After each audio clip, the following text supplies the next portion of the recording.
It's a century old, but Kelvin High School still has a lot of life left in it.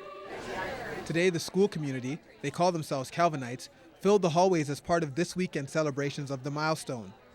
And the young, old, famous, and not so famous took time to show their school pride. 16-year-old Ann Waugh helped to organize some of the celebrations. She's a fourth-generation Kelvin student. I knew Neil Young went here, because everyone kind of knows that. But no, like Marshall McLuhan, Mike Keane, just a lot of big names. I had no idea that I went to the same school as they did.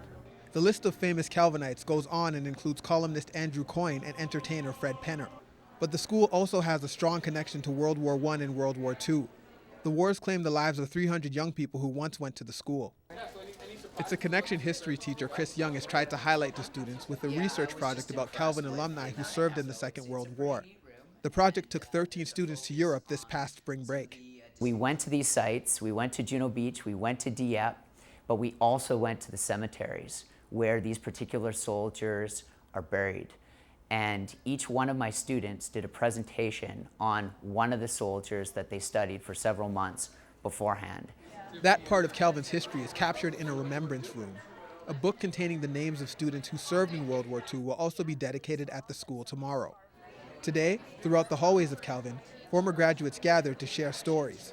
For me, the highlight of my academic career here was a teacher named Harry Guest, who I did social studies and history with, and who probably started me on a career in politics. At this point, it comes down to the teachers you remember. You know, there were some really fine ladies and gentlemen who were guiding us through this Institute of Higher Learning. Being a majorette, cheering on the Clippers, being in Neil Young's class. One of Kelvin's most famous students is, of course, Neil Young. I'm hearing that he could make an appearance at the 100-year celebrations, which would make a lot of people at this school very happy. Jeremy McDonald, CBC News, Winnipeg.